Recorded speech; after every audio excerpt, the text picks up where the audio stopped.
കേരളത്തിന്റെ ചരിത്രത്തിലെ ഏറ്റവും ശ്രദ്ധേയമായ ക്ഷേത്രഭരണ അഴിമതി കേസുകളിൽ ഒന്നാണ് ശബരിമല സ്വർണ്ണക്കൊള്ള കേസ്. ശബരിമല ക്ഷേത്രത്തിലെ സ്വർണം പൂശിയ കട്ടിളപ്പാളികളുമായി ബന്ധപ്പെട്ട ക്രമക്കേടുകളാണ് കേസിന്റെ കാതൽ. പ്രത്യേക അന്വേഷണ സംഘം അന്വേഷണം ഊർജിതമാക്കിയതോടെ കേസിന്റെ മുഖ്യ കണ്ണികളിൽ ഒരാളായി ദേവസ്വം ബോർഡ് മുൻ പ്രസിഡന്റും CPM നേതാവുമായ A. പത്മകുമാർ മാറിയിരിക്കുന്നു.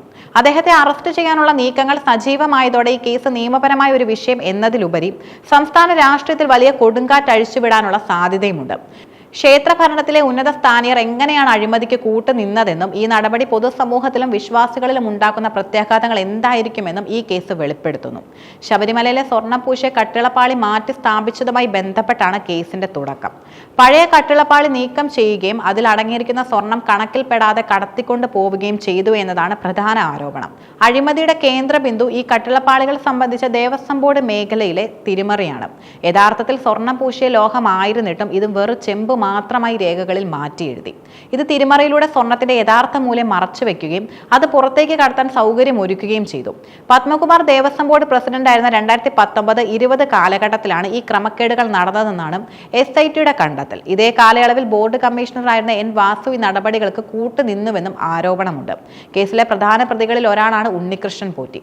പോറ്റിയാണ് ഇടപാടുകൾക്ക് നേതൃത്വം നൽകിയതെന്നും പത്മകുമാറുമായി ചേർന്നുകൊണ്ട് ഇദ്ദേഹം സാമ്പത്തിക ക്രമക്കേടുകൾ നടത്തിയിട്ടുണ്ടെന്നും SITക്ക് സൂചന ലഭിച്ചു. പോറ്റി പത്മകുമാറിന്റെ ബിനാമിയായി പ്രവർത്തിച്ചുവെന്ന ആരോപണം അന്വേഷണ പരിധിയിലാണ്. SITയുടെ അന്വേഷണം പത്മകുമാറിന് നേർക്ക് നീങ്ങുന്നതിൽ പിന്നിൽ വ്യക്തമായ കാരണങ്ങളുമുണ്ട്. കേസിൽ നേരത്തെ അറസ്റ്റിലായ ഉണ്ണികൃഷ്ണൻ പോറ്റി, മുരാരി ബാബു, N. വാസു തുടങ്ങിയവരുടെ മൊഴികളാണ് പത്മകുമാറിന് കുരുക്കായത്. ബോർഡ് പ്രസിഡന്റിന്റെ അറിവോടും നിർദ്ദേശത്തോടെയുമാണ് സ്വർണം ചെമ്പായി രേഖപ്പെടുത്തിയതെന്ന് ഇവർ മൊഴി നൽകിയതായും സൂചനയുണ്ട്. ഒരു ഉന്നതന്റെ നിർദ്ദേശമില്ലാതെ ഇത്രയും വലിയൊരു ക്രമക്കേട് താഴെത്തട്ടിലുള്ള ഉദ്യോഗസ്ഥർക്ക് ഒറ്റയ്ക്ക് ചെയ്യാൻ സാധിക്കില്ലെന്ന നിഗമനത്തിലേക്ക് ഇത് അന്വേഷണ സംഘത്തെ എത്തിച്ചു.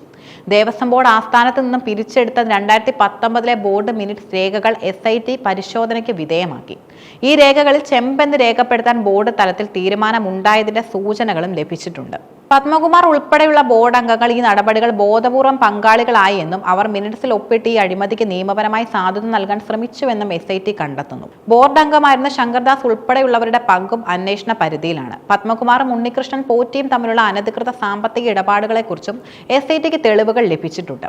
ഈ സാമ്പത്തിക സ്രോതസ്സുകൾ വിശദമായി അന്വേഷിക്കുന്നത് കേസിന്റെ വ്യാപ്തി വർദ്ധിപ്പിക്കാനും സഹായിക്കും. അതുകൊണ്ടാണ് കേസിൽ അറസ്റ്റ് രേഖപ്പെടുത്തുന്നതിന് മുമ്പ് കൂടുതൽ തെളിവുകൾ ശേഖരിക്കാൻ SIT സമയമെടുക്കുന്നത്. പത്മകുമാറിനെ കസ്റ്റഡിയിലെടുക്കാൻ SIT നടത്തുന്ന നീക്കങ്ങൾ നിയമപരമായി പല ഘട്ടങ്ങളിലൂടെയാണ് കടന്നുപോകുന്നത്. അന്വേഷണത്തിന്റെ ഭാഗമായി ചോദ്യം ചെയ്യലിന് ഹാജരാകാൻ പത്മകുമാറിന് SIT 2 തവണ നോട്ടീസ് നൽകിയിരുന്നു. എന്നാൽ വ്യക്തിപരമായ കാരണങ്ങൾ ചൂണ്ടിക്കാട്ടി അദ്ദേഹം ഇതുവരെ ഹാജരായിട്ടില്ല. N. വാസുവിന്റെ അറസ്റ്റിന് ശേഷമാണ് രണ്ടാമത്തെ നോട്ടീസ് നൽകിയത്.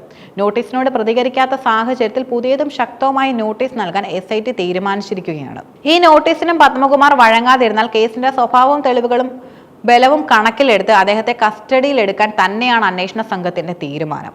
മണ്ഡലകാലത്ത് തന്നെ ഈ അറസ്റ്റ് ഉണ്ടായേക്കാമെന്ന സൂചന.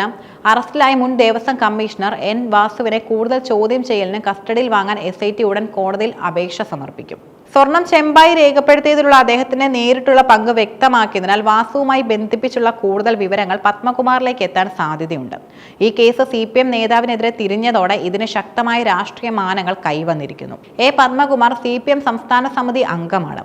പാർട്ടി നോമിനിയായിട്ടാണ് അദ്ദേഹം ദേവസ്വം ബോർഡ് പ്രസിഡന്റ് സ്ഥാനത്ത് എത്തിയത്.